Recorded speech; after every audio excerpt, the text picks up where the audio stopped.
अस्सलाम वालेकुम। मैं आतिफ लिमरा गोट फार्म हैदराबाद से। उम्मीद करता हूँ आप सभी खैरियत से होंगे। आज की वीडियो में इंशाल्लाह कोशिश करेंगे पीपीआर के ऊपर खुली तरीके से बात करने की और वो बीमारी का इलाज क्या है और कुछ चीज़ें ऐसे हैं आज की वीडियो में जानने को मिलेंगा।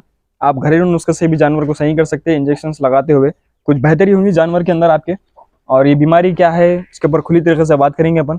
एंड तक ज़रूर देखिए, बेहतरीन वीडियो है, थोड़ा भी मिस ना करें। एक एक पॉइंट आपके लिए ज़रूरी है पीपीआर वायरस जानने के लिए, और आज आपको बेहतरीन नॉलेज देने की कोशिश करूंगा आज की वीडियो में। तो मेरा नाम आतिफ है, चैनल लिमरा गोट फार्म से।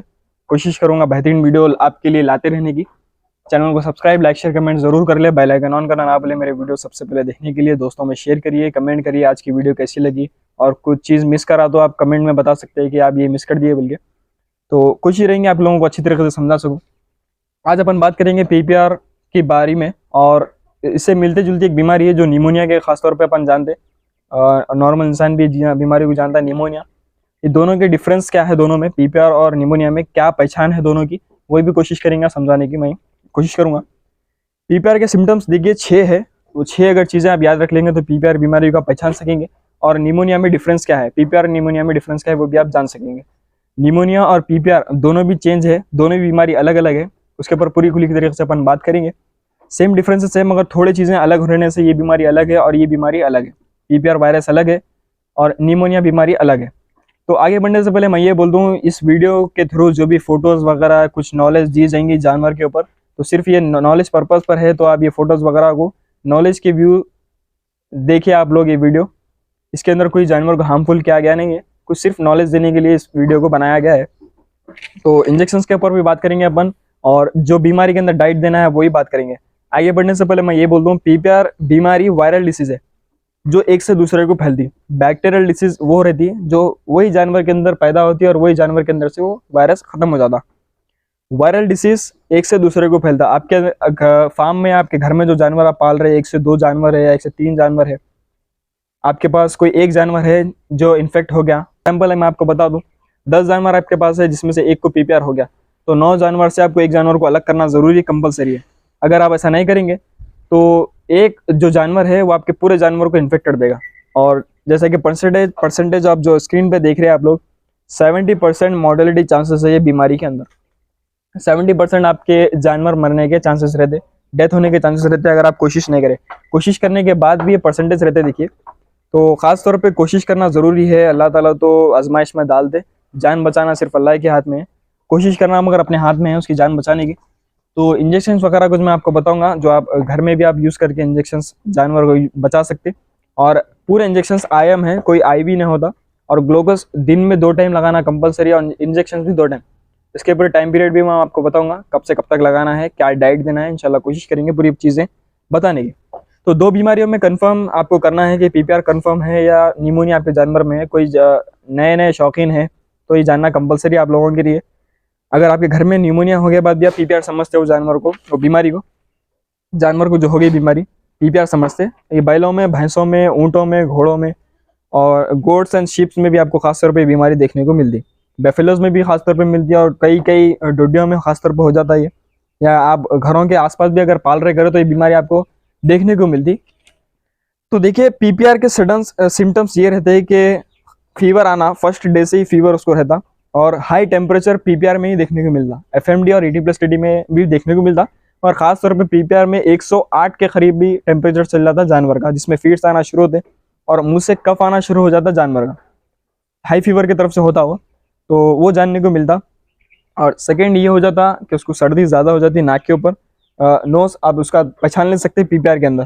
थर्ड आप इसमें देख सकते हैं डिप्रेस जानवर हो जाता है, एक जगह खड़ जाता, खाता पीता कुछ भी नहीं, सिर्फ एक ही जगह खड़ा हुआ उन्हें कि दिनों एक ही जगह खड़ जाता, और उसके बाद जैसा क्रिटिकल होते रहता उन्हें बैठ जाता, बैठे उस जगह से उठता नहीं, और उसके पीछे के लेग्स भी कम कर देते जब लास्ट स्टेज में उन्हें चल जाता।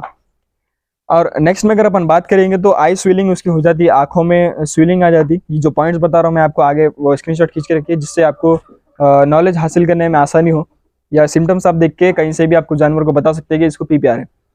और उसके बाद आता है माउथ का जो हिस्सा, ये पीपीआर में देखने को मिलता। एफएमडी निमोनिया में देखने को नहीं मिलता आप लोगों को, पीपीआर में ही देखने को मिलता। ये हिस्सा जो मुंह का रहता है स्विलिंग आ जाती है वो हिस्से पे, और मुंह के अंदर छाले आ जाते हैं, जिस वजह से खाते पीते नहीं जानवर मोशंस करते, मोशंस किस वजह से करते हुए मैं आपको बताऊंगा। उसके बाद आता है फिफ्थ पॉइंट, जिसमें ब्रीथिंग प्रॉब्लम, ब्रीथिंग इश्यूज आते, सांस लेने में प्रॉब्लम आती, लंग्स की प्रॉब्लम रहती है वो, और पेट ऐसा मार लेता।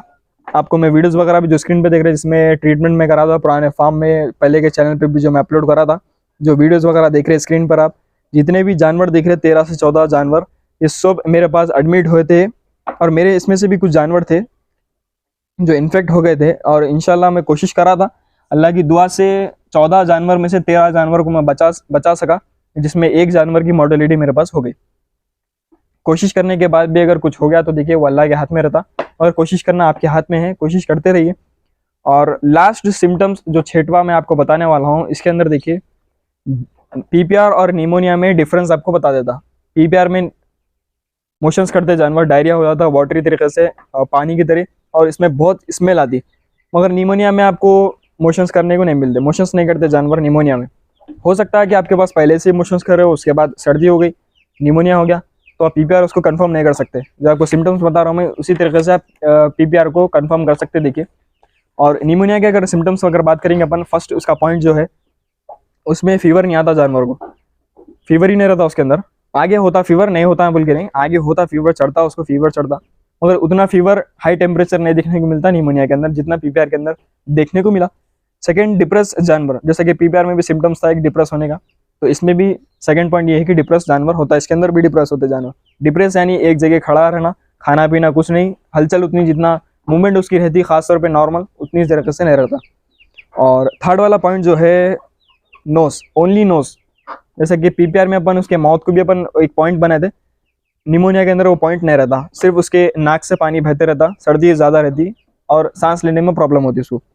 और इसके अंदर लास्ट प्रॉब्लम है फिफ्थ पॉइंट, जैसे कि पीपीआर से रिलेटेड है, ब्रीथिंग प्रॉब्लम, लंग्स की जो प्रॉब्लम मैं बोला था आपको, पेट मार लेता, लंग्स, सांस लेने में प्रॉब्लम होती है उसको, दम घुटने से उसकी जान चली जाती, डेथ हो जाता उन्हें, वो चीज़ उसके अंदर देखने को मिलती है। इसके 5 है, इसके 6 है, या आप स्क्रीनशॉट खींच के रखिए जो स्क्रीन पर देख रहे हैं आप लोग पॉइंट्स, जिससे आपको पीपीआर और निमोनिया के डिफरेंसेस आपको जानने को मिलेंगे। जिसमें खास तौर पे देखिए गोट्स, शीप्स, हॉर्स, बेफेलोस, काउस, और भी कई जानवर जो हार्बीवोरस है एक्सेट्रा, ये खास तौर पे बीमारी देखने को मिलती है पीपीआर। एफएमडी के बारे में, 80+80 के बारे में मैं इंशाल्लाह कोशिश करूंगा जल्द से जल्द वीडियो लाने की। तो नेक्स्ट में अगर अपन बढ़ेंगे, एक पॉइंट्स वगैरह लिख लिया था मैं जो आपको बता रहा हूँ। एक घरेलू नुस्खा भी है जो आप करने से बेहतर हो जाता जानवर। तो देखिए खास तौर पर अगर अपन बात करेंगे, ये मेन पॉइंट था। स्टेज 2, जो स्टेज 1 में मैं आपको बताया सिम्टम्स क्या थे जानवर के, और स्टेज 2 ये है इंजेक्शन। ये स्टेज में जानने को मिलेंगे आप लोगों को, ये इंजेक्शन देने से आपके जानवर बेहतर होने के कई बेहतर चांसेस रहते दूसरे इंजेक्शन देने से। 1 से 2 इंजेक्शन देने से कोई जानवर बेहतर नहीं होता। कितने इंजेक्शन है आप गिनते रहिए, टोटल 6 इंजेक्शन है, जिसमें से आप एक कम कर सकते हैं, बाकी के पूरे मेन इंजेक्शन है तो आप कंपलसरी कोई रिस्क लेके आप इंजेक्शन कम नहीं कर सकते, आईडी करना पड़ता आप लोगों को। 6 इंजेक्शन है टोटल, इसमें से आप 5 कंपलसरी दे सकते हैं। एक हो जाता सीपीएम, एक फार्मूला है जो स्क्रीन पे देख रहे हैं आप लोग, ये इंजेक्शन कंपनी आप कौन सी भी यूज़ कर सकते हैं, एविल भी यूज़ कर सकते हैं। सीपीएम फार्मूले की जो मैं बात कर रहा हूँ आप लोगों को, ये साइड इफेक्ट कम करने को भी मिलता है, आप लोगों को कम कर देता साइड इफेक्ट। और इंजेक्शन का मैं आपको आगे बढ़ रहा हूँ मैं जिस तरीके से, हर इंजेक्शन का साइड इफेक्ट और उसका काम क्या रहता है वो भी मैं आपको बताऊंगा। फर्स्ट हो गया सीपीएम, ये इंजेक्शन की भी आप लास्ट में जब पूरा बोल दूंगा मैं, इसकी स्क्रीनशॉट खींच के रखिए जिससे आप आसानी हो ट्रीटमेंट करने की। और पर बॉडी वेट मैं आपको समझाऊंगा। 20 kg का एक एग्जाम्पल दूंगा मैं, 20 किलो का अगर बकरा है तो उसको कितने इंजेक्शन लगना और कितने पर ml इंजेक्शन लगना, उसको भी मैं आपको बताऊंगा। तो सीपीएम हो गया, सपोर्टर है, और कई इंजेक्शन का साइड इफेक्ट रहते तो उसका साइड इफेक्ट कम करने के लिए सीपीएम देना कंपलसरी, और ये मेन इंजेक्शन है। और आगे जाके भी इसका क्या काम है वो भी मैं आपको बताऊंगा। सीपीएम तो हो गया, और नेक्स्ट हो गया अपन डेक्सामेथासोन। ये इंजेक्शन तो खास तौर पे पीपीआर और निमोनिया में आगे ज़्यादा बढ़ने के बाद देते, मगर आप शुरुआत में भी अगर दे देंगे तो बेहतर होने के चांसेस 2 से 3 दिन के अंदर हो जाते। वायरस सिर्फ 7 डेज तक, आप 7 डेज तक अगर आप जानवर को बचा लिया तो जानवर की जान बच जाती। वेट लॉस करता नहीं बोल के नहीं, मगर जान बच जाती जानवर की। आपका जो चहेता जानवर है उसके ऊपर आप ये कोशिश करिए, इंशाल्लाह कोशिश रहेंगी कि आपके जानवर को बचाने की, मगर जान का मालिक तो सिर्फ अल्लाह ही है। हार्मोन्स को डिसेबल कर देता, जिस्म के अंदर जो काम करते हैं माइक्रो हार्मोन्स, जिस तरह से मैं खुला इस पर भी एक इंशाल्लाह ये कॉन्सेप्ट पे भी एक वीडियो लूंगा, हार्मोन्स किस तरह से काम करते हैं जानवर के। तो वो हार्मोन्स के जो लेवल रहते काम करने के नॉर्मली तरीके से उसको डिसेबल कर देता। उस वजह से खारिज की बीमारी आती या बाल झड़ने की बीमारी खासतौर पर वो देखने को मिलती। बकरियों में दूध कम हो जाता और बकरों में वेट लॉस देखने को मिलता। फिर बात करेंगे अपन, ये इंजेक्शन से साइड इफेक्ट भी होता है और बेहतर जानवर जान जाने से तो जानवर बच जाता। और नेक्स्ट में आता फ्लूनेक्सिन। फ्लूनेक्सिन देखिए, ये खास तौर पे मेन मेरा इंजेक्शन है जिसकी वजह से पीपीआर के वायरसेस में कई जानवरों को मैं बचाया। और ये इंजेक्शन क्या काम करता है बोले तो लंग्स की जो सूजन आ जाती है या कहीं पर भी जिस्म के ऊपर कहीं पर भी मार वगैरह लगने से भी सूजन आती है जानवर के, तो वो सूजन को भी कम करने में खास तौर पे अहम इंजेक्शन है ये, वो बीमारी के अंदर काम करने में। और बुखार को भी कम करता है ये इंजेक्शन। और नेक्स्ट में अगर अपन बात करेंगे, या आप ऐड करना चाहे तो ऐड कर सकते हैं, आप उसको हटा भी सकते हैं। ये विटामिन का इंजेक्शन है। देखिए विटामिन की कमी हो जाती है जानवर के अंदर, तो आप ये इंजेक्शन को कम कर सकते हैं। आप ये इंजेक्शन का नाम देखिए इंटाविटा एच। और जितने भी इंजेक्शन के नाम वगैरह बता दिया मैं, बेलामिल हो गया बी कॉम्प्लेक्स भूख खुलने के लिए। और नेक्स्ट में जो आप देख रहे हैं बी कॉम्प्लेक्स के जो बात करेंगे अपन, उन्हें भूख खुलने के लिए, जैसा कि भूख वगैरह जानवर की कम हो जाती है तो बी कॉम्प्लेक्स आप देख सकते हैं। और नेक्स्ट में फ्लूनेक्सिन जो मैं बताया वो सूजन कम करने के लिए, लंग्स वगैरह के लिए। मेन इंजेक्शन आपको ऐड करना कंपलसरी है, वो है एंटीबायोटिक। एंटीबायोटिक आप कौन सा यूज़ करना चाहेंगे, जैसा कि हो गया अमोक्सिलिन हो गया, एक हो गया सेफ्ट्रोक्सोन हो गया, और एक 3 बताऊंगा मैं आपको, ऑक्सीटेट्रा टेट्रासाइक्लिन जो है। उसके कई तरह के बहुत सारे एंटीबायोटिक्स रहते हैं, मगर मेन जो मैं आपको 3 से बताने वाला हूँ, ब्रॉड स्पेक्ट्रम यूज़ करना कंपलसरी इसमें ज़रूरी है, जिससे आपका जानवर सही हो। ब्रॉड स्पेक्ट्रम वो बोलते हैं जो एक से दूसरे बीमारी को भी सही कर देता, वो इंजेक्शन यूज़ करना ज़रूरी है। इसमें भी खुली तरीके से मैं आपको वीडियो बताऊंगा ब्रॉड स्पेक्ट्रम किसे कहते हैं। और एक मेन एंटीबायोटिक आती है तो सेम वही बीमारी को काम करती है, मगर मैं आपको ब्रॉड स्पेक्ट्रम यूज़ करने के लिए इसलिए बोल रहा हूँ कि आप निमोनिया और पीपीआर में डिफरेंस अगर नहीं देख सके तो ये इंजेक्शन आपका काम कर देना, पीपीआर का काम कर देना। तो इसमें पीपीआर में मैं खास तौर पे रिफर करूंगा कि अमोक्सिलिन आप यूज़ करिए, एंटीबायोटिक मेन इंजेक्शन जो है एंटीबायोटिक पीपीआर के अंदर, तो यूज़ करने से इंशाल्लाह कोशिश रहेंगी कि आपके जानवर की मोर्टेलिटी चांसेस कम हो जाए। आपके फार्म हो या आपके घर पे सेटअप पे जो भी जानवर आप लोग पाल रहे कर रहे, कोशिश होंगी कि कम हो। तो अब बॉडी वेट पे बात करेंगे स्टेज 3 और स्टेज 4 तक मैं आपको समझाऊंगा कि घरेलू नुस्खे से आप क्या करना ज़रूरी है वो आपको। और स्टेज 1 में अपन समझे थे बीमारी कैसा पहचानना, स्टेज 2 में ये समझे कि इंजेक्शन कैसा देना, कितने ml देना, कौन से इंजेक्शन देना और कितने ml देना है, मानेंगे देखेंगे अपन स्टेज 3 में। स्टेज 3 में देखिए अपन इंजेक्शन पर बॉडी वेट 20 kg का मैं एग्जांपल दे रहा हूँ। 20 किलो का आपके पास बकरा है या मेंढा है या कोई जानवर आपके पास है, तो 20 किलो का एग्जांपल दे रहा हूँ मैं आपको। CPM उसको 2 ml पर 10 kg 1 ml देना रहता इंजेक्शन CPM, वो हिसाब से मैं एग्जांपल दे रहा हूँ आप लोगों को। 2 ml दे सकते हैं CPM आपके जानवर को। फर्स्ट जो जीट एविल जो मैं लिखा था इंजेक्शन, जो आप उसकी स्क्रीनशॉट खींच चुके होंगे, उसका देने का रहता है आप लोगों को 2 ml देना पर बॉडी वेट 10 kg 1 ml। तो 20 किलो का जानवर है तो आप देना है 2 ml इंजेक्शन। कौन सी एंटीबायोटिक यूज़ करना है जो डॉक्टर को आप प्रेफर करें, वो डॉक्टर कौन सा एंटीबायोटिक दे रहे, मैं तो प्रेफर करूँगा कि अमोक्सिलिन देना है। और अमोक्सिलम 4 जो इंजेक्शन आप स्क्रीन पे भी देख रहे होंगे, ये इंजेक्शन आप यूज़ करिए, और जो पहले भी देख लिए होंगे आप, तो ये इंजेक्शन आप यूज़ करिए पर बॉडी वेट के हिसाब से, ठीक है। इंशाल्लाह कोशिश रहेंगे आपके जानवर बेहतर हो। और घरेलू नुस्खा अब आता है लास्ट स्टेज, इसके बाद मैं वीडियो को एंड करूँगा। इंशाल्लाह कोशिश करूँगा नेक्स्ट में बेहतरीन वीडियो आने की, तो लास्ट स्टेज बता के वीडियो को एंड करूँगा। थोड़ी सी वीडियो होंगी।